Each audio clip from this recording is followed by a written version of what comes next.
तो तुम्ही वाचायचा मोठ्या आवाजात. चला वाचा.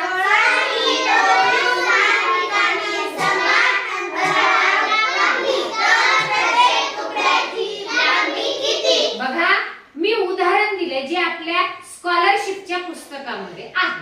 16 मीटर दोरी 7 ठिकाणी समान अंतरावर कापली तर प्रत्येक तुकड्याची लांबी किती? काय सांगितले?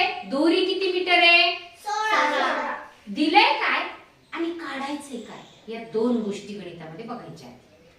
कारण दिलेल्या माहितीवरूनच आपल्याला उत्तरापर्यंत जाता येतं. बघा काय दिले? दोरी किती आहे?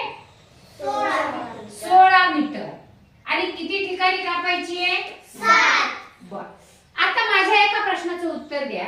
6 मीटर दोरी घेतली कारण हे आलं की तुम्हाला हे येणार त्याच्यासाठी लक्ष द्या. 6 मीटर दोरी घेतली आणि त्याला 2 ठिकाणी समान अंतरावर कापायचं. एका तुकड्याची लांबी किती आहे असा प्रश्न. मग आता आपण बघू दोरी किती मीटर आहे? 6. कापायचे किती ठिकाणी? 6. किती ठिकाणी कापायला सांगितले मी? 2 ठिकाणी. मग ही 1 आणि 2 समान अंतरावर. काय? समान. कोणताच तुकडा लहान मोठा नको. लक्षात आले? 6 मीटर ही दोरी आणि समान अंतरावर 2 ठिकाणी काप दिले का? सांगा बरं हा तुकडा किती मीटर होईल? हा तुकडा किती मीटर? हा तुकडा किती मीटर? ह्या 6चे 3 तुकडे समान करायचे. 2 मीटरचे. म्हणजे हे 2 मीटर होईल, हा पण तेवढाच होईल आणि हा पण तेवढाच होईल. म्हणजे एका तुकड्याची लांबी किती मीटर होईल? 2. किती मीटर होईल? 2 मीटर. तसं आपल्याला हे उदाहरण 16 मीटर दोरी 7 ठिकाणी कापली. दोरी किती आहे? 16 मीटर. किती मीटर आहे? 16 मीटर. 16 मीटर दोरी किती ठिकाणी कापायची आहे? 7. किती काप द्यायचे मग? किती काप द्यायचे? 7 द्यायचे. म्हणा 1 2 3 4 5 6 7 दिले? हो. आता मला सांगा मग प्रत्येक तुकड्याची लांबी किती? सांगा. ही दोरी किती आहे सगळी? 16. सांगा बरं मला एका तुकड्याची लांबी किती होईल? आता मी या पूर्वीच्या उदाहरणावरून इथं बघायचं. ही पूर्ण दोरी इथून इथपर्यंत 16 मीटर.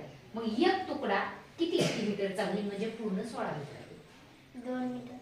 बघूयात आपण. आणखी बघा ही 2 मीटर. ही किती? बोला. प्रत्येक तुकडा समान लांबीचा आहे. झाले का? 16 मोजा.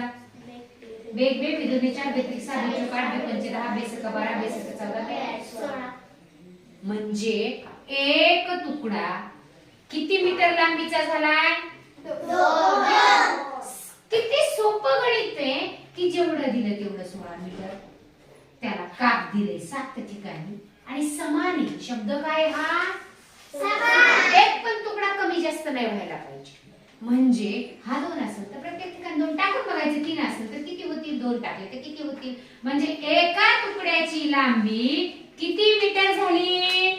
2 मीटर. आणि काप किती झाले बरं? काप किती झाले समान सांगा मग. किती काप झाले? बघून सांगा. 8 काप झाले. बघा 7 ठिकाणी कापलं पण तुकडे किती झाले? हे 7 ठिकाणी कापलं तुकडे किती झाले? हा 1 2 3 4 5 6 7 8 हे लक्षात घ्यायचं. बघा जेवढ्या ठिकाणी दोरी कापली त्याच्यापेक्षा एक काप जास्त होतो हे लक्षात ठेवायचं. रफ केलं की आपल्याला आपल्या उत्तरापर्यंत जायला सोपं आहे. काय अवघड असा कोणताही प्रश्न आला का तर आपल्याला काही अडचण आहे आता? नाही. म्हणजे 7 ठिकाणी काप दिला तर 8 तुकडे होतात. विचारले काय? दिलेली माहितीवरूनच आपल्याला काय तरच्या पुढे दिलेलं असतं आपल्याला काय काढायचं त्याचा आपण इथं असं या पद्धतीने रफ करायचं आणि त्या उत्तरापर्यंत जायचं. लक्षात आलंय? हो.